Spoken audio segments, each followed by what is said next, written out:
What kind of projects actually get you short listed? ఈ question అని చాలా మంది అడిగారు నా LinkedIn DMs and also my Instagram DMs. This is the most common question and ఈ వీడియోలో నేను దానికి చాలా క్లారిటీగా ఆన్సర్ ఇస్తాను. మన రెజ్యూమేలో 3 to 4 ప్రాజెక్ట్స్ ఉన్నాయి కానీ షార్ట్ లిస్ట్ అవ్వట్లేదు అండ్ ఆల్సో ఇంటర్వ్యూ కాల్స్ రావట్లేదు. ఈ సిచ్యువేషన్ మనం చాలా మంది ఫేస్ చేసాం. రీజన్ ఏమై ఉంటుంది? ఎస్, ప్రాజెక్ట్స్ చేస్తే సరిపోదు, మనం కరెక్ట్ ప్రాజెక్ట్స్ చేసామా లేదా అన్నది ఇంపార్టెంట్. ఈ వీడియోలో నేను మీరు ఎలాంటి ప్రాజెక్ట్స్ బిల్డ్ చేయాలి, ఎలా సెలెక్ట్ చేసుకోవాలి అండ్ ఆల్సో అవి రెజ్యూమేలో ఎలా పెట్టాలి చాలా క్లారిటీగా చెప్తాను. స్కిప్ చేయకుండా ఎండ్ వరకు చూడండి. ఫస్ట్ క్వశ్చన్ ఏంటంటే, వై ప్రాజెక్ట్స్ మ్యాటర్? ఫ్రెషర్స్కి బిగ్గెస్ట్ ఛాలెంజ్ ఏంటంటే ఎక్స్పీరియన్స్ ఉండదు. ఎక్స్పీరియన్స్ లేకుండా ఒక రెజ్యూమేని ఒక రిక్రూటర్ ఎలా ఎవాల్యుయేట్ చేస్తారు? ఎస్, ప్రాజెక్ట్స్ని చూసి ఎవాల్యుయేట్ చేస్తారు. ప్రాజెక్ట్స్ అంటే జస్ట్ కోడ్ మాత్రమే కాదు, అది మీ ప్రాక్టికల్ నాలెడ్జ్ని రిఫ్లెక్ట్ చేస్తుంది. ప్రాజెక్ట్స్ చూసినప్పుడు రిక్రూటర్కి అనిపించాలి, ఓకే ఈ పర్సన్ సంథింగ్ రియల్గా బిల్డ్ చేయగలిగాడు, కాన్సెప్ట్స్ని అప్లై చేయగలిగాడు, ఎండ్ టు ఎండ్ ఇంప్లిమెంటేషన్ చేయగలిగాడు, లాజికల్ థింకింగ్ చేయగలిగాడు. ఈ క్లారిటీ రిక్రూటర్కి రావాలి. ప్రాజెక్ట్స్ అంటే ఎకడమిక్స్ అంటే జస్ట్ మన థియరీ నాలెడ్జ్ మాత్రమే, ప్రాజెక్ట్సే మన ప్రాక్టికల్ నాలెడ్జ్ని చూపిస్తుంది. నెక్స్ట్ ఇంపార్టెంట్ క్వశ్చన్ ఏంటంటే, చాలామంది ప్రాజెక్ట్స్ చేస్తారు కానీ ఎందుకు స్టాండ్అవుట్ అవ్వవు? The main reason is differentiation లేకపోవడం. సపోజ్ ఒక రిక్రూటర్ ఉన్నారు, రోజుకి 100 రెజ్యూమేస్ చూస్తారు అనుకోండి, మోర్ దాన్ 60 రెజ్యూమేస్లో సేమ్ ప్రాజెక్ట్స్ ఉంటాయి. Basic to do app, weather app and also chat applications, some YouTube tutorial based clones, same ఇలాంటి ప్రాజెక్ట్సే ఉంటాయి, almost similar projects.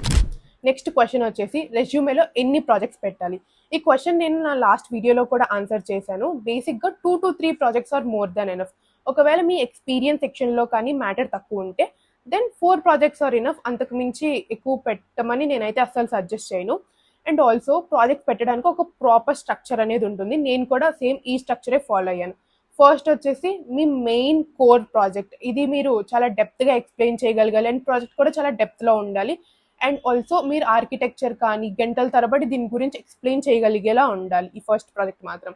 And second వచ్చేసి రోల్ బేస్డ్ ప్రాజెక్ట్. ఒకవేళ మీరు బ్యాక్ ఎండ్ ఏం చేస్తుంటే బ్యాక్ ఎండ్ హెవీ ప్రాజెక్ట్ పెట్టాలి. ఒకవేళ మీరు ఫ్రంట్ ఎండ్ ఏం చేస్తుంటే యూఐ ప్లస్ స్టేట్ మేనేజ్మెంట్, ఇవి హైలైట్ అయ్యే ప్రాజెక్ట్స్ పెట్టాలి. అండ్ ఆల్సో ఒకవేళ మీరు ఏఐ ఆర్ ఎంఎల్ ఇలాంటివి ఏం చేస్తుంటే ప్రాపర్ డేటా హ్యాండ్లింగ్ ప్రాజెక్ట్, ఇలాంటివి రోల్ బేస్డ్ ప్రాజెక్ట్స్ పెట్టాలి. అండ్ థర్డ్ వచ్చేసి ఆప్షనల్, ఇది ఏఐ ఇంటిగ్రేటెడ్ ప్రాజెక్ట్ అని నేను సజెస్ట్ చేస్తాను. ఇప్పుడు ఏఐ చాలా ట్రెండ్ అవుతుంది, అన్ని ఏఐ ప్రాజెక్ట్సే పెట్టాలని చాలా మంది అడుగుతుంటారు. అది మీ ఇష్టం. నేనేం చెప్తానంటే, ఇప్పుడు మీ దగ్గర ఆల్రెడీ ఒక ఫుల్ స్టాక్ ప్రాజెక్ట్ ఉంది, అందులో ఏఐని ఇంటిగ్రేట్ చేస్తే అది చాలా బెటర్. అంటే నేను చెప్పేది ఏంటి, జస్ట్ ఏఐని ఫీచర్లా వాడమని చెప్తాను అంతే. రిక్రూటర్కి క్లారిటీ చాలా ఇంపార్టెంట్. మీ స్కిల్ ఏంటి, మీ స్ట్రెంగ్త్ ఏంటి, మీ థింకింగ్ లెవెల్ ఏంటి, ఇవన్నీ చాలా అబ్జర్వ్ చేస్తారు. అండ్ ఆల్సో జస్ట్ ఏదో రెజ్యూమే ఫిల్ చేయడం కోసం ప్రాజెక్ట్స్ అని కాకుండా ప్రొఫైల్ని స్ట్రాంగ్ చేసే ప్రాజెక్ట్స్ మాత్రమే రెజ్యూమేలో పెట్టాలి. అండ్ ఇప్పుడు మనం main important part of our video వచ్చేసి, ఎలాంటి ప్రాజెక్ట్స్ బిల్డ్ చేస్తే మన ప్రొఫైల్ స్ట్రాంగ్ అవుతుంది. బేసిక్గా ఇది నేను 3 కేటగిరీస్లో చెప్తాను. ఫస్ట్ వచ్చేసి ప్రాబ్లమ్ ఓరియంటెడ్ ప్రాజెక్ట్. ఇది మీ మెయిన్ ప్రాజెక్ట్ అండ్ ఆల్సో ఈ ప్రాజెక్ట్కి ఒక పర్పస్ ఉండాలి. ఎందుకు బిల్డ్ చేశాను అన్నదానికి మీ దగ్గర ఆన్సర్ ఉండాలి. అండ్ ఒకవేళ ఇది రిక్రూటర్ అడిగితే మీరు చాలా క్లియర్గా ఎక్స్ప్లెయిన్ చేయగలగాలి. ఒక ఎగ్జాంపుల్ చెప్తాను. ఒక బేసిక్ టు డూ యాప్ ఉంది, అది అందరూ చేస్తారు. దానికి టాస్క్ ప్రియారిటైజేషన్ టెక్నిక్స్ యాడ్ చేయడం అండ్ ఆల్సో డెడ్ లైన్స్ని బేస్ చేసుకొని టాస్క్స్ని రీఆర్డర్ చేయడం అండ్ ప్రియారిటీ స్కోర్స్ క్యాలిక్యులేట్ చేయడం, ఇలాంటి ఫీచర్స్ యాడ్ చేయొచ్చు. అప్పుడు రిక్రూటర్కి ఏం అర్థమవుతుంది, ఓకే ఫీచర్స్ కొంచెం ఆప్టిమైజ్ చేయగలిగాడు అన్న క్లారిటీ వస్తుంది. సెకండ్ వచ్చేసి depth based technical project. Just UI స్ట్రాంగ్గా ఉంటే సరిపోదు, బ్యాక్ ఎండ్ డెప్త్ ఉండాలి. మీరు ఆర్కిటెక్చర్ ఎలా డిజైన్ చేశారు, డేటాబేస్, ఇవన్నిటి గురించి డెప్త్లో అడుగుతారు ఇంటర్వ్యూలో కూడా. బేసిక్గా ఈ ప్రాజెక్ట్లో మీ బ్యాక్ అండ్ డెప్త్ అనేది హైలైట్ అవ్వాలి, రిక్రూటర్కి అర్థం అవ్వాలి. ఓకే ఈ పర్సన్కి సిస్టమ్ మీద ఒక క్లారిటీ ఉంది, ఎలా వర్క్ చేస్తుందో ఐడియా ఉంది అని అనిపించాలి. అండ్ థర్డ్ వచ్చేసి ఏఐ ఇంటిగ్రేటెడ్ ప్రాజెక్ట్. నేను ఒక ప్రాజెక్ట్ చేశాను, అది ఎలా అంటే మనం ఇమేజ్ కానీ వీడియో కానీ అప్లోడ్ చేస్తే అది మార్ఫ్డా రియలా అని చూపిస్తుంది అనమాట.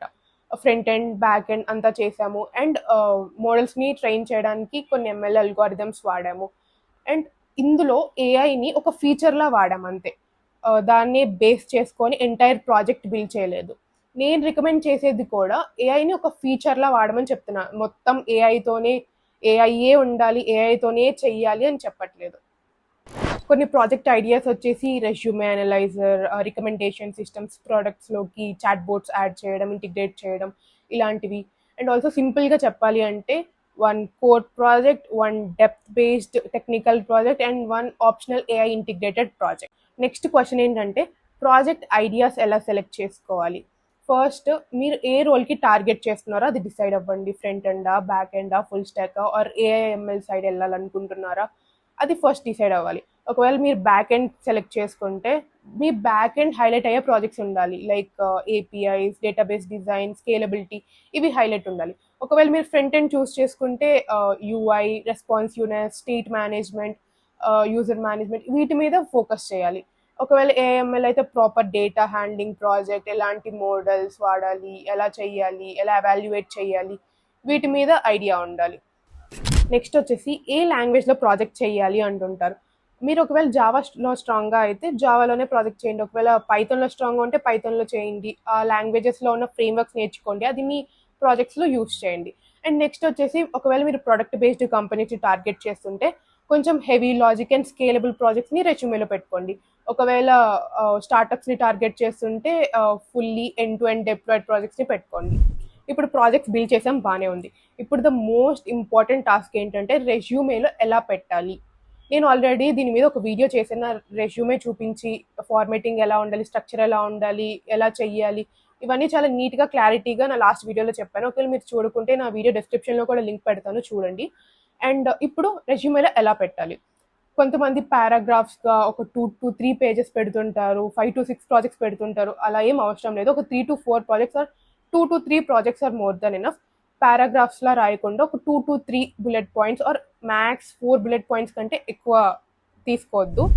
Clarity important. మీ ప్రాబ్లమ్ స్టేట్మెంట్ ఏంటి, మీరు ఎలాంటి టెక్ స్టాక్ వాడారు, ఎలా సాల్వ్ చేశారు, ఎలాంటి ఆర్కిటెక్చర్ వాడారు, మీరు చేసిన దానికి ఇంపాక్ట్ ఏంటి, ఇవన్నీ చాలా క్లియర్గా ఎక్స్ప్లెయిన్ చేయగలరు. మీరు ఎలాంటి ఛాలెంజెస్ ఫేస్ చేశారు, అవి ఎలా ఆప్టిమైజ్ చేశారు, ఇవన్నీ చాలా నీట్గా క్లియర్గా రాయాలి. మరీ డెప్త్గా రాయక్కర్లేదు. షార్ట్ లిస్ట్ అయ్యాక మనం ఇంటర్వ్యూలో కావాలంటే డెప్త్గా ఎక్స్ప్లెయిన్ చేయొచ్చు ఇంటర్వ్యూయర్కి.